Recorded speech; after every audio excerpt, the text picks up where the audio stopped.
오늘부터 새로운 메시지를 전하겠습니다. 메시지의 제목은 시대의 경랑 속에서 진리의 인도하심을 따르라 하는 것입니다. 이 메시지는 제가 이번에 종교개혁 투어를 진행하는 동안 그곳에서 수요일 2번, 주일 1번 맞이하게 되었을 때 그때 전한 메시지를 계속 묵상을 하면서 이 종교개혁 투어의 종교개혁이 가지고 있는 이 의미가 무엇인가 하는 것에 대해서 생각하면서 그 가운데 하나님께서 진리로 교회를 새롭게 하시고 교회와 주의 백성들을 지키시는 놀라운 역사가 있었다 하는 것과 종교개혁은 이와 같은 하나님의 은혜의 역사, 진리로 역사하시는 성령의 은혜로운 역사였다라는 사실을 더욱더 절감하게 되었습니다. 그래서 몇 개의 설교를 구상하게 되었는데 오늘부터 여러분과 함께 생각하기를 원합니다. 사도 바울은 3차 선교 여행을 마치면서 그는 바로 예루살렘으로 올라가기를 원했습니다. 에베소 교회 예루살렘으로 가는 도중에 밀레도라고 하는 섬에 도착했을 때 그는 이 육지에 상륙해서 이 교회를 방문하기보다는 그냥 바로 예루살렘으로 가기를 원했습니다. 그래서 미리 에베소 교회에 통지를 하여 교회를 섬기는 장로들을 청하여 밀레도에서 만나게 되었습니다. 그리고 그들에게 사역과 삶에 대한 자신의 원칙, 자기가 어떻게 해왔는지에 대해서 그리고 또 마지막 당부의 말씀을 전하게 되었는데 오늘 우리가 읽은 성경 말씀은 이제 그 당부의 말씀 가운데 일부입니다. 31절 말씀을 보면 그러므로 여러분이 일깨어 내가 3년이나 밤낮 쉬지 않고 눈물로 각 사람을 훈계하던 것을 기억하라. 이것은 교회를 섬기는 사역자들에게 자신의 사역을 기억하고 본받으라 하고 말씀하는 것입니다. 이어서 32절 말씀, 지금 내가 여러분을 주와 및 그 은혜의 말씀에 부탁하노니. 사도 바울의 간절한 소망과 기도입니다. 하나님에게 이 교회를 부탁한다 이렇게 말씀하고 있습니다. 그런데 이 하나님에게 부탁한다라고 이야기하면 이거는 뭐 우리도 당연히 그럴 줄 생각하는데 그 다음에 나오는 말씀이 좀 특이합니다. 주와 및 그 은혜의 말씀에 부탁하노니라고 말씀하고 있습니다. 은혜의 말씀, 하나님에게 부탁한다, 그리고 은혜의 말씀에 부탁한다라고 말씀하고 있는 겁니다. 하나님께서 당신의 교회와 성도들을 지키신다는 것에 대하여는 우리들이 다 알고 믿는 바입니다. 그런데 하나님의 말씀이 우리를 지킨다라고 하는 것에 대하여는 좀 생소할 수 있습니다. 도대체 이것은 무슨 의미일까 하는 것이죠. 사도는 항상 이 시대에 대해서 관심을 가지고 시대가 어떻게 될 것인지 미리 대비하는 경고의 말씀을 많이 남기고 있습니다. 오늘 이 에베소 교회에도 이렇게 이야기하고 있습니다. 29절 말씀을 보면 내가 떠난 후에 사나운 이리가 여러분에게 들어와서 그 양떼를 아끼지 아니하며 또한 여러분 중에서도 제자들을 끌어 자기를 따르게 하려고 어그러진 말을 하는 사람들이 일어날 줄을 내가 아노라. 사도는 지금 분명히 이 시대를 통찰하고 있다는 것을 보여주고 있습니다. 그는 언제나 시대를 살펴보고 시대의 흐름 그리고 장차 나타날 현상들에 대해서 경고하고 있습니다. 오늘 에베소 교회에도 분명히 이야기합니다. 내가 떠난 후에 사나운 이리가 너희 가운데 와서 양떼를 아끼지 아니할 것이다 라고 이야기합니다. 양떼를 아끼지 않는 그들이 결국 하는 일은 무엇입니까? 교회를 무너뜨리는 일입니다. 양떼를 잡아먹고 그리고 교회가 무너지게 하는 사나운 이리들이 오게 될 것입니다. 그 사나운 이리들은 그냥 무슨 나타나서 무조건 적대적으로 협박하고 그러는 방식으로만 역사하는 것은 아닙니다. 30절 말씀을 보면 또한 여러분 중에서도 제자들을 끌어 자기를 따르게 하려고, 제자들을 끌어 자기를 따르게 하려고, 이것은 협박으로 되는 일이 아닙니다. 갈라디아서에 보게 되면은 이 사람들이 어떻게 하는지에 대해서 사도가 말하고 있는데, 이 사람들이 너희에게 잘해준다. 잘해주면 사람들은 감동을 받아요. 그래서 그 사람들이 비슷한 이야기를 하면 잘해주기 때문에 비슷한 말을 해도 다 용납하고 따라갑니다. 이것이 앞으로 여러분에게 찾아올 현상이다라고 말씀하는 겁니다. 앞으로 나타날 현상에 대한 경고. 여러분, 이것은 사도 바울이 그가 사역하던 기간 내내 했던 일입니다. 디모데 목사에게도 디모데 전서에서나 디모데 후서에서나 계속해서 때를 분별할 것에 대하여 이런 때가 이를 것이다, 이럴 때가 이를 것이다, 때가 이르리니 계속해서 경고하고 있습니다. 그는 이 시대의 본질을 깨닫고 있었습니다.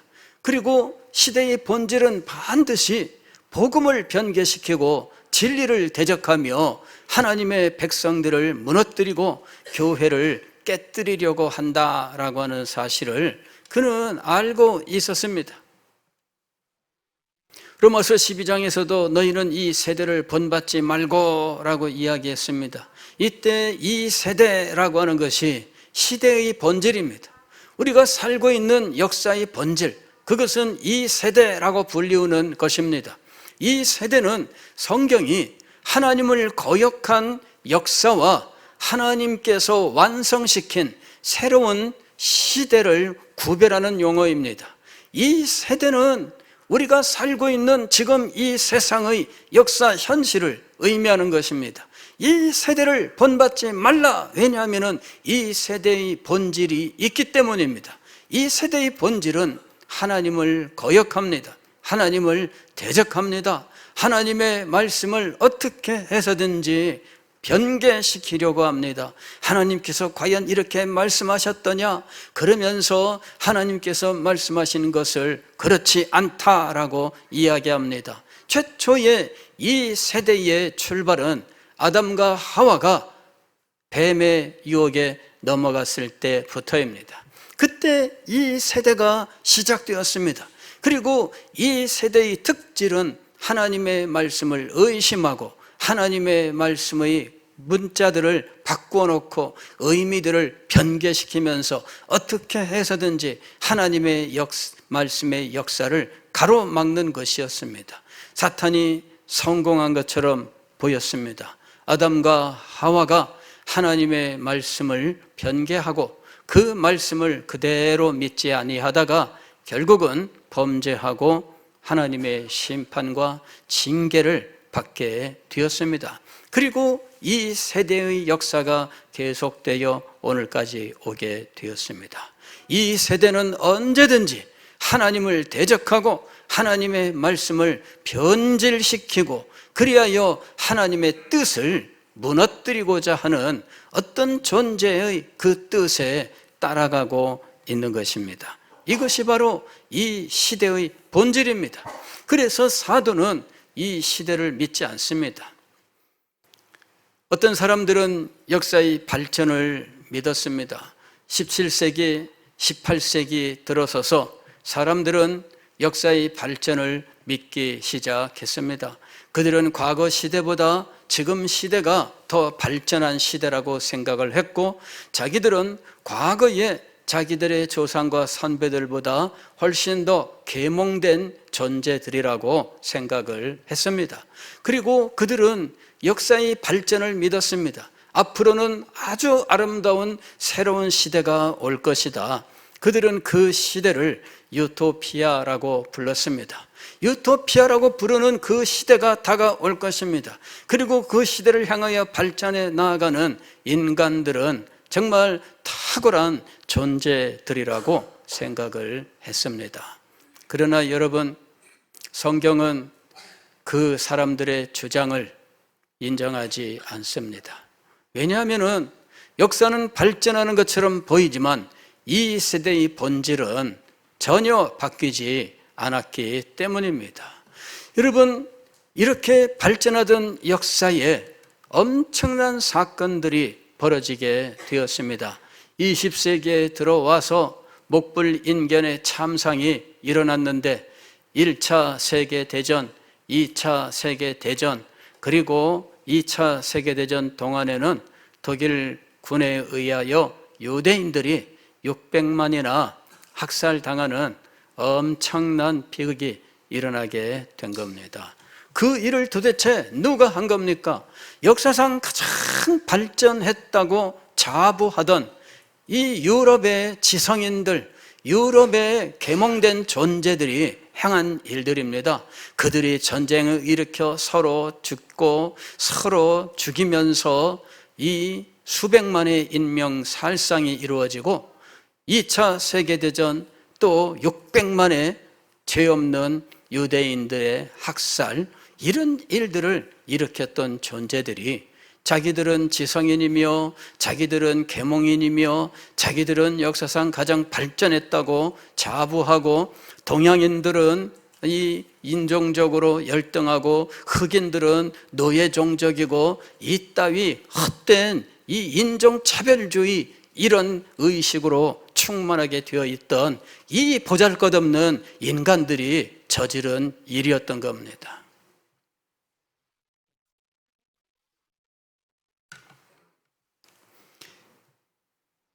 이 세대의 본질은 변하지 않습니다. 우리가 오늘 우리 시대를 전망하면서, 제가 벌써 이 시대의 문제를 말씀드려 온 지가 10년이 훨씬 넘었습니다.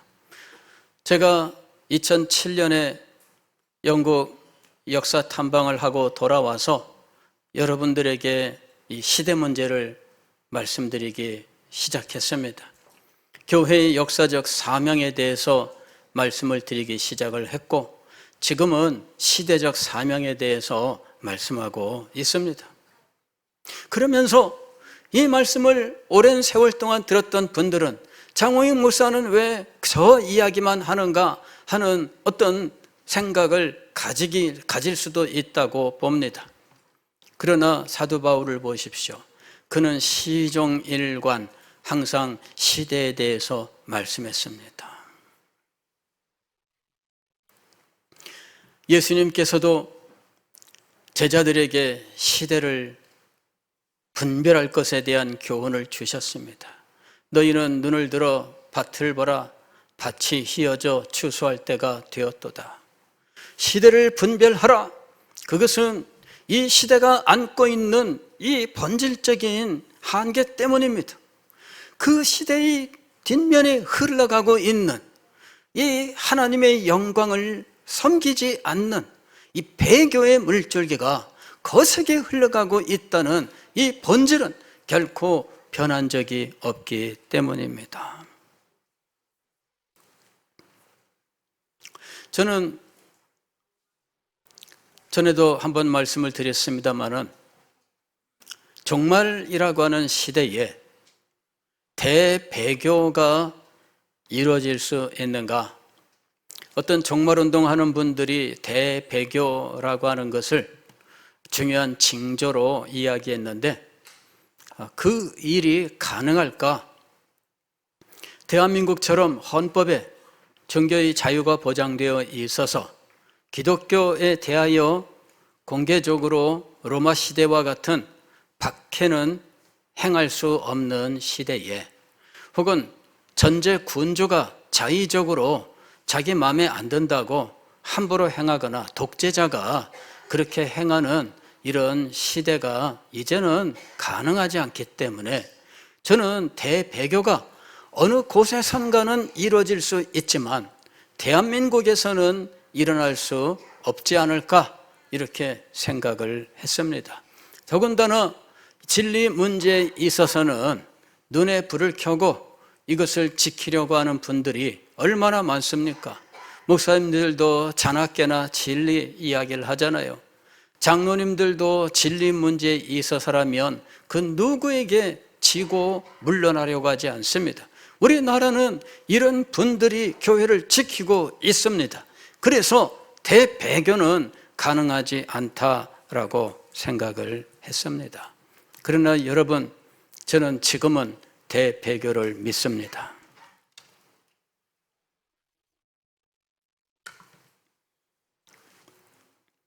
로마 시대와 같은 박해로서 배교가 일어나지 않습니다. 그러나 그와는 정반대의 어떤 일로 인해서 배교가 일어날 수 있습니다. 어떤 방식일까요? 그것은 탕난의 방식입니다. 탕난이라고 하는 것은 타가소, 타가 이런 말에서 나온 용어입니다. 이건 공식 명칭입니다. 이건 뭐냐면은 맡겨서 자기의 알을 깨고 자기 새끼를 키우게 하는 어떤 새의 방식이에요. 새 중에는 알을 낳기만 하고 이 알을 품고 그리고 이 새끼를 키우는 일은 안 하는 새가 있어요. 그래서 이 새는 가만히 눈치를 봅니다. 그래서 새끼를 열심히 키우는 새가 알을 낳으면 그곳의 둥지에 어미가 잠깐 자리를 비운 사이에 자기 알을 낳아요. 근데 신기하게도 이 본래 어미 새가 낳은 알들이 부화하는 시기와 이 탕난해 놓은 이 새의 알이 부화하는 시기가 차이가 납니다. 그래서 좀 빨라요. 그러면 일찍 나온 이 새가 본래의 새 알들을 밀어내는 거예요. 그래갖고 자기가 어미새가 물어다주는 먹이를 독점하는 거죠. 더 빨리 자라요. 알고 보니까 어미새는 자기 알들은 다 둥지 밑으로 떨어져서 깨지고 자기는 남의 새끼를 열심히 먹여 키우는 일이 벌어지는 겁니다. 그게 오늘날 우리 교회 안에서 일어날 수 있습니다. 이런 방식을 사용했던 이단이 있었죠. 최근에 문제가 되었던 신천지가 바로 그런 방식을 썼던 겁니다. 추수꾼이라고 하는 이러한 그 어떤 명칭이 있었는데 그 사람들이 했던 방식은 기존 교회에 침투하는 방식이죠. 자기의 정체를 숨기고 들어가서 열심히 봉사하는데 목사님을 지성으로 섬깁니다. 그냥 섬기고 목사님 편이 되는 것처럼 막 모든 면에서 막 열심히 하는데 나중에 보니까 이 사람들이 교회를 통째로 가지고 가려고 했던 겁니다. 그래서 이 전법을 쓰면서 전국 교회가 난리가 났었습니다. 실제로 우리 노예 안에 어떤 교회도 그런 사람들이 있었어요. 이 사람들이 제가 이 전근 왔습니다 이러면서 서울 쪽에서 부산으로 발령을 받았는데 가까운 교회로 나왔습니다 이러면서 한 2년 정도 교회 열심히 나오고 막 열심히 목사님 섬기니까 온 교회 사람들이 좋아해요. 뭐 교회의 모든 일에 적극적으로 참여하고 협조하고, 그러니 뭐 안 좋아할 수가 없죠. 야, 저 사람이 정말 우리 교회 복이다 막 이렇게 이야기했는데 나중에 알고 보니까 신천지였어요. 난리가 났죠. 교회가 발칵 뒤집혔습니다. 우리 노안에서 있었던 일입니다.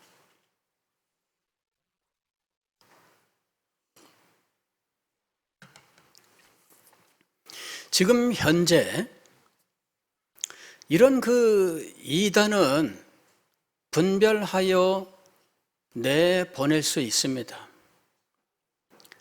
그래서 부산에서 제일 큰 교회도 이런 홍역을 치렀습니다. 그 교회도 어느 날 목사님이 공개적으로 주일 예배 시간에 신천지는 다 나가라 막 호통을 쳤습니다. 그래가지고 나간 인원이 500명이 넘었다든가 뭐 그런 얘기가 있어요. 그래 그냥 교인들, 그 많은 교인들 다 조사를 했다는 거 아닙니까? 그래가지고 잡아내기 전에 나가라 일이 된 겁니다.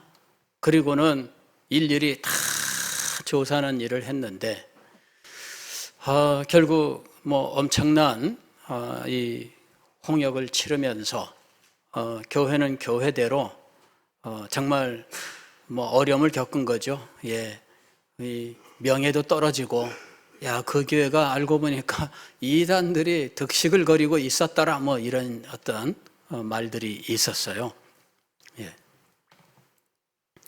근데 지금 그거는 약고합니다.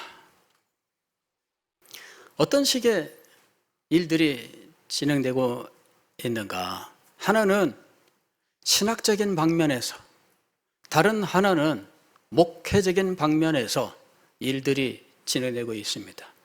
신학적인 방면에서는 이미 우리는 한번 비슷한 일들을 겪었습니다.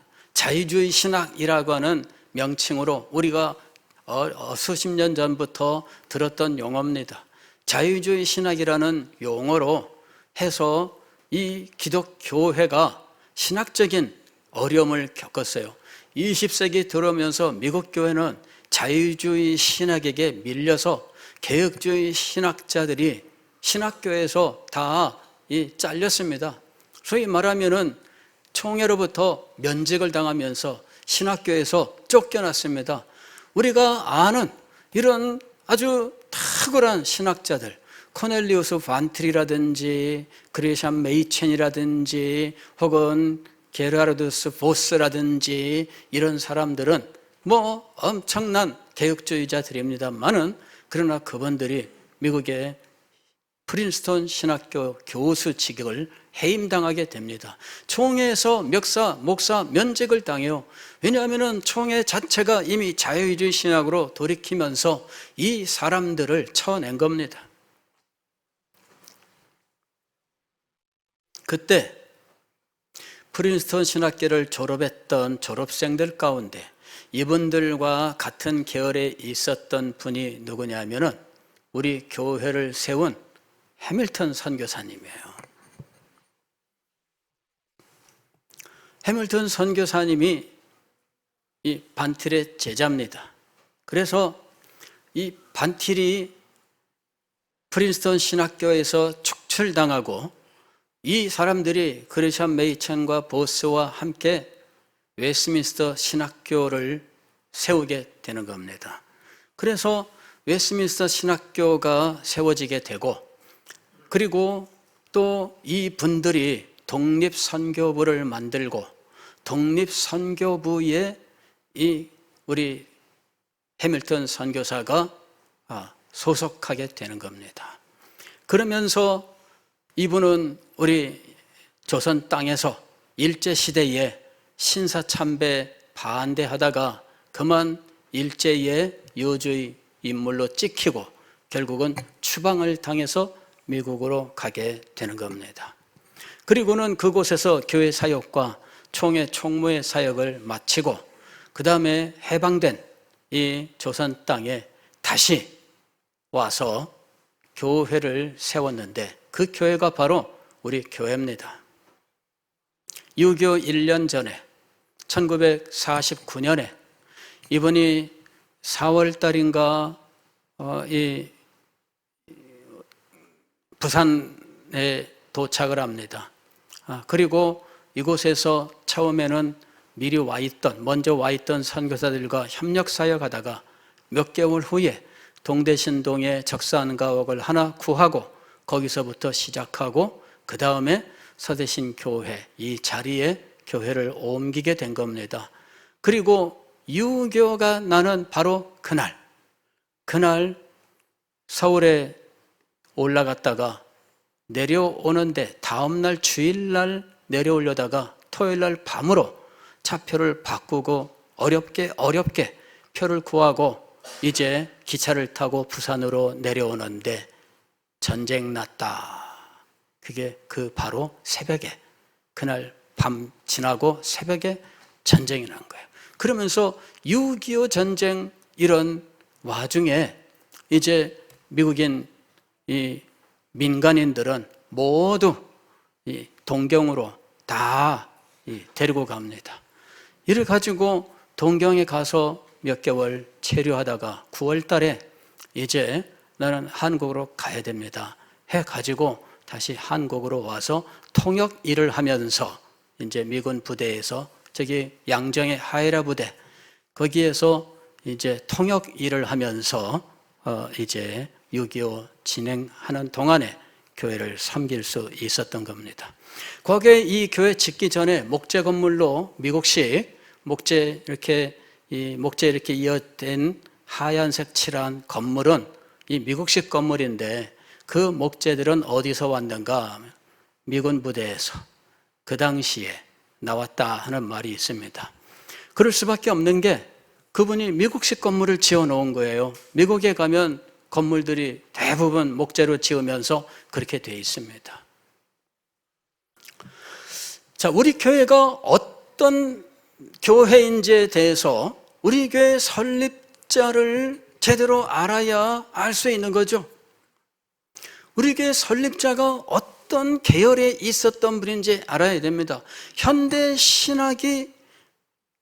신학교와 교회에서 경랑을 일으키고 그 가운데에서 역사적 개혁주의 신학을 지키는 이 분들이 교회에서 강제로 축출당하고 하는 이러한 와중에 이분은 축출당한 이 교수님들과 함께하는 분이었다 하는 것입니다.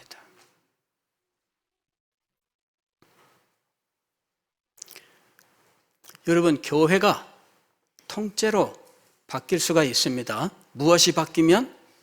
신학이 바뀌면. 신학이 바뀌면 교회가 통째로 바뀔 수가 있습니다. 불과 몇 년 전에 일어난 일입니다. 미국의 장로교회, 예전에는 북장로교 이런 명칭이 있었습니다만은 지금 연합장로교 다 통합돼서 엄청나게 큰 교단이 되었습니다. 그런데 그 교단에서 동성애를 인정한다 이렇게 됐습니다. 그래서 많은 분들이 반대를 했어요. 그러나 전체적으로 보게 되면은 이미 소수입니다. 그래서 총회에서 반대하는 사람은 여기서 시끄럽게 굴 것 없이 나가라.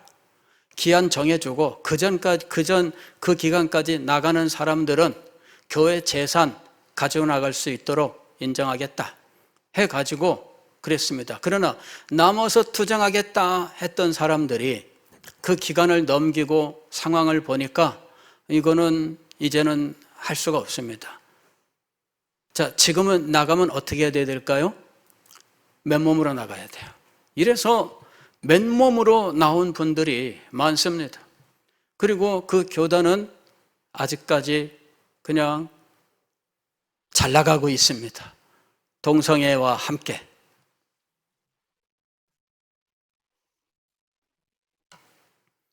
무엇이 바뀌면 교회가 바뀐다? 신학이 바뀌면 교회가 바뀐다. 대배교를 믿게 된 이유가 바로 그것입니다. 대배교는 박해로만 일어나는 것이 아닙니다.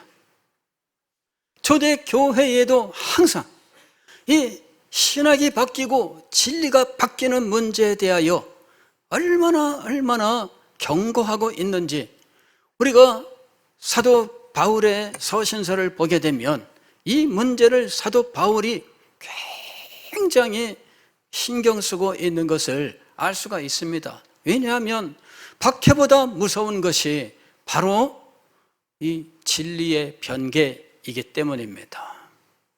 신학이 바뀌면 교회가 바뀌는 겁니다. 대배교는 어떤 방향에서 이루어질 것인가?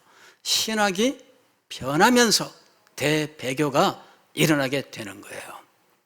두 번째 방향은 목회의 영역입니다. 목회의 영역에서 우리가 성경적으로 입증되고 역사적으로 검증하여 오늘까지 해왔었던 이 목회가 있습니다. 그런데 이것을 시대가 변했다라는 것 한 가지로 모두 다 바꿔야 된다고 말하는 것입니다. 이것이 점점 세를 얻어가는데 바꾸면 무엇으로 바꿀까? 이것이 문제입니다. 무엇으로 바꿀까? 그래서 상징, 이미지 이런 것들을 많이 바꾸게 됩니다. 우리 교회는 사실 상징이나 이미지가 없어요. 우리 교회는 이 앞에 십자가조차 없습니다. 어느 교회 가면은 이 앞에 정면에 십자가 있는 교회들도 많이 있잖아요. 예. 우리는 십자가도 없습니다. 왜냐하면은 십자가는 우리 기독교의 상징으로 우리가 인정하고 있는 것은 분명하지만 그러나 예배 현장에 두지는 않는다. 이런 원칙을 우리가 지키고 있기 때문입니다. 예배 현장에 두지 않는다. 왜 그럴까요? 이것이 우상숭배화 될까봐 사람들의 의식이 예배 시간에 그걸 보면은 예배와 연결시키는 이런 잘못이 일어날 수 있기 때문에 예배 현장에는 두지 않아요. 예배 현장에는 그림도 전혀 그런 것들을 두지 않습니다. 소위 성화라고 부르는 그림들을 두지 않습니다. 우리는 그렇다 보니까 다른 곳에도 성화를 두지 않습니다. 예, 그러나 가장 중요한 원리는 무엇이냐면 예배 현장에 두지 않는다예요. 예배 현장에. 그래서 예배 현장이 아주 심플합니다.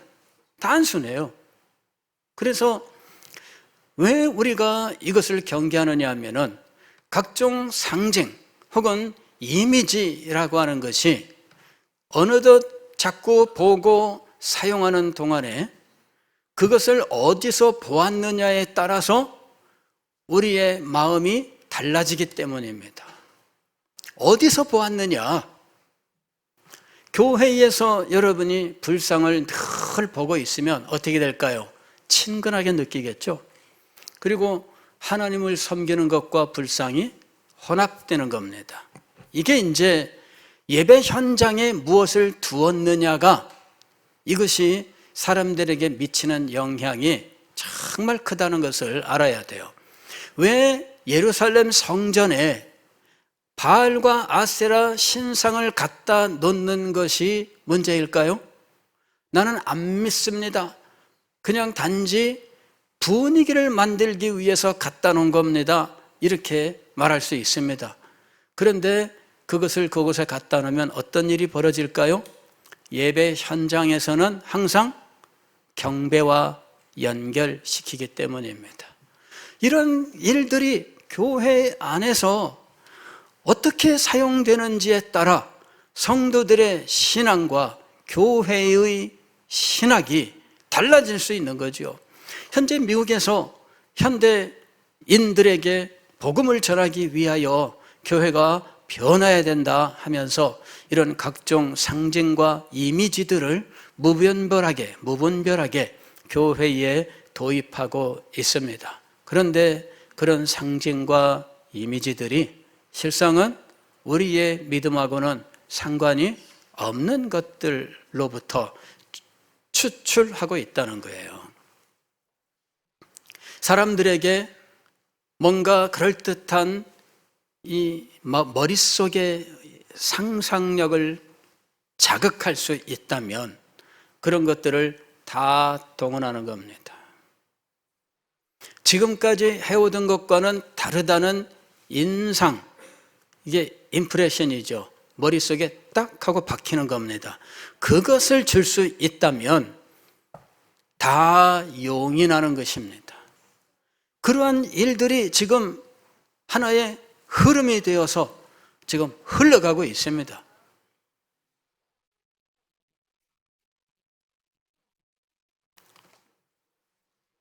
사도가 시대를 예측하고 지금 간절하게 하나님 앞에 기도하는 것이 무엇이었습니까?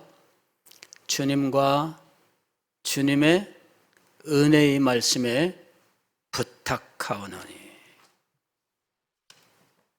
은혜의 말씀에 부탁하는 이유는 무엇일까요? 은혜의 말씀이 역사해야 이 모든 것들을 분별할 수 있고 이것을 물리칠 수 있기 때문입니다. 은혜의 말씀이 아니면 분별과 대응을 제대로 할 수가 없어요. 우리의 마음속에 하나님의 진리와 복음이 살아 역사하면 이걸 대응할 수가 있습니다. 그러나 진리의 말씀이 우리 속에서 살아 역사하지 않으면 대응할 수가 없습니다. 왜 사도가 이 시대를 분별하고 주님과 주님께만 맡긴다 이랬으면 다 될 거 아닙니까? 근데 하나 더 덧붙였는데 은혜의 말씀에 부탁하오니. 은혜의 말씀이 역사해야 성도들이 보호를 받고 교회가 모든 대적을 물리칠 수 있기 때문입니다. 은혜의 말씀. 오늘 이 시간에 우리가 다른 건 다 잊어버려도 이 말씀, 요 문구를 여러분 기억하시길 바랍니다. 은혜의 말씀은 교회와 성도를 지킨다. 한번 따라하겠습니다. 은혜의 말씀은 교회와 성도를 지킨다. 왜 그럴까요? 은혜의 말씀은 역사하는 힘이 있기 때문입니다. 역사하는 힘이 있기 때문이에요. 제가 다음 주에 말씀을 드리겠습니다만은 종교개혁은 바로 이 은혜의 말씀의 역사입니다. 은혜의 말씀의 역사가 이 배교의 길을 가는 교회를 되돌린 거예요. 이게 종교개혁입니다. 은혜의 말씀은 교회와 성도를 지키는 것입니다. 그래서 사도가 주님 앞에 기도할 때 은혜의 말씀에 부탁하노니라고 말씀했던 것입니다. 기도하겠습니다.